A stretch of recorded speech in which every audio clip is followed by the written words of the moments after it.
अस्सलाम वालेकुम स्टूडेंट। पिछले लेक्चर में हमने डिफरेंशिएशन का टॉपिक स्टार्ट किया था। हमने उससे कुछ रिलेटेड इंपॉर्टेंट जो पॉइंट्स थे वो नोट किए थे। अभी हम आ जाते हैं डिफरेंशिएशन की बेसिक डेफिनेशन कि डिफरेंशिएशन होती क्या है।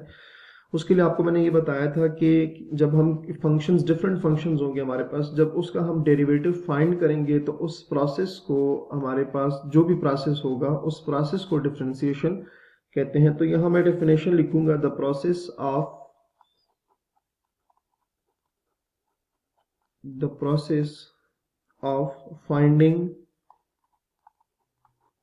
the process of finding the derivative as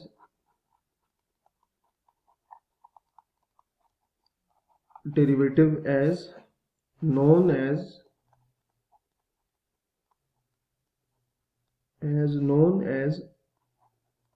differentiation, is known as differentiation। ठीक हो गया।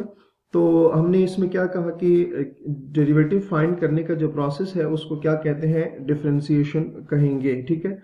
अच्छा, इसके बाद एक और पॉइंट है, but the inverse process but the inverse process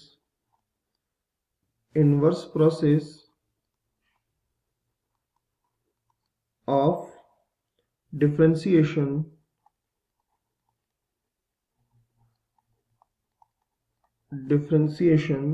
is known as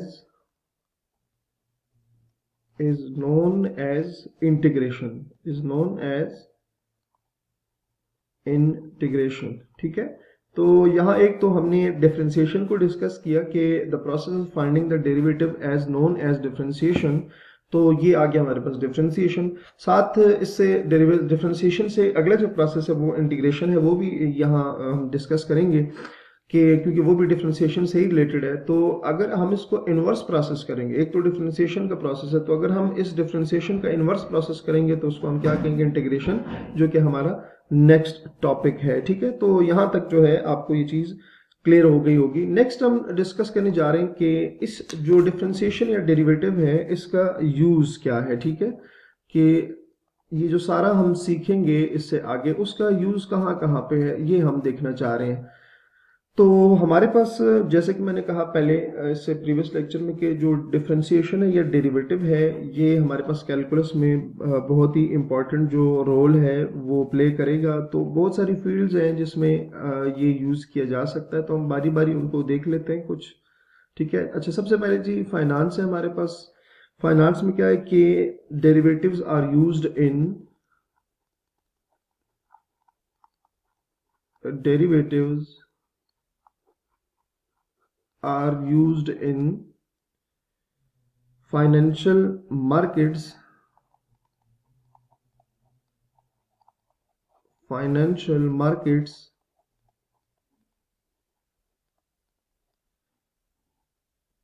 for risk management, for risk management,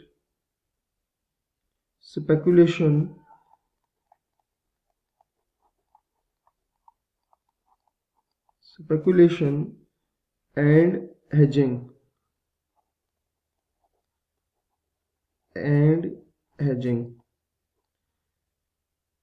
ठीक हो गया। मतलब डेरिवेटिव जो है वो हमारे पास फाइनेंशियल मार्केटिंग में भी यूज किया जा सकता है। ठीक है।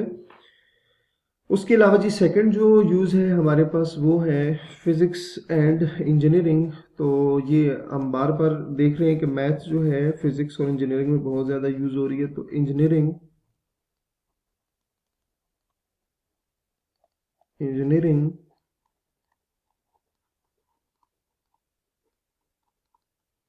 And physics. अच्छा जी, derivatives are use to analyse rates of change, क्योंकि डेरिवेटिव हमने कहा ना कि रेट्स ऑफ चेंज है बेसिकली। तो derivative are used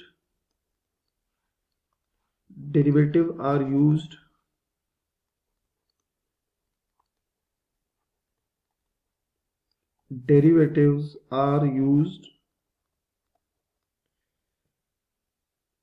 to analyze rates of change to analyze rates of change। Rate of change से रिलेटेड जब भी बात आएगी तो उसमें हमारे पास जो डेरिवेटिव है उसकी इन्वॉल्वमेंट होगी in physical systems, in physical systems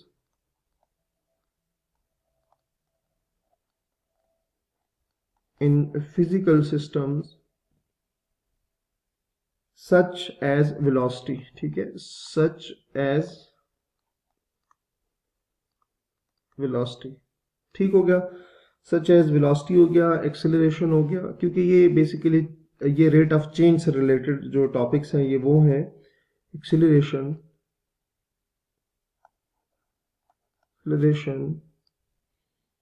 and electrical circuits and electrical circuits। तो यहाँ तक आपको समझ आ गया होगा कि फिजिक्स में किस तरह से हम यूज कर सकते हैं।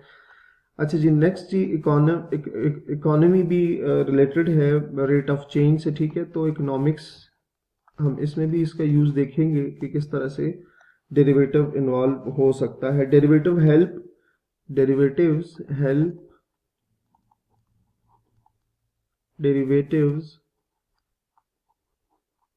help analyze marginal changes,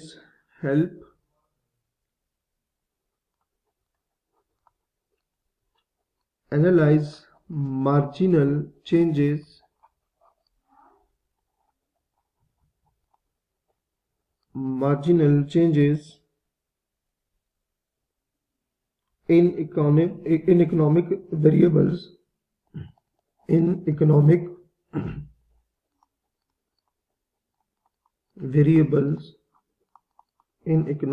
variables like cost। Economic variables basically क्या होते हैं? लाइक कॉस्ट, किसी भी चीज़ पे जितना हम एक्सपेंस लगाते हैं वो रेवेन्यू, टोटल वहां से जो हम रेवेन्यू इकट्ठा करेंगे, रेवेन्यू एंड प्रॉफिट ठीक है। तो derivatives help analyse marginal changes in economic variables like cost, revenue and profit में। तो कॉस्ट, रेवेन्यू और प्रॉफिट में जो चेंजेस आते हैं हम उसको भी डेरिवेटिव के थ्रू क्या कर सकते हैं? एनालाइज कर सकते हैं। ठीक है, तो इस तरह बहुत सारी टेक्नोलॉजी हो गया, मेडिसिन में हो गया, स्टैटिस्टिक्स की फील्ड में हो गया। तो इन सब जो जितने भी सारी फील्ड्स मैंने अभी आपको बताई इकोनॉमिक्स के अलावा, टेक्नोलॉजी, मेडिसिन, स्टैटिस्टिक्स, तो इनमें भी जो डेरिवेटिव है उसको यूज किया जा सकता है। तो नेक्स्ट हम यहीं से कंटिन्यू करेंगे। अपना बहुत सारा ख्याल रखिए। अल्लाह हाफिज।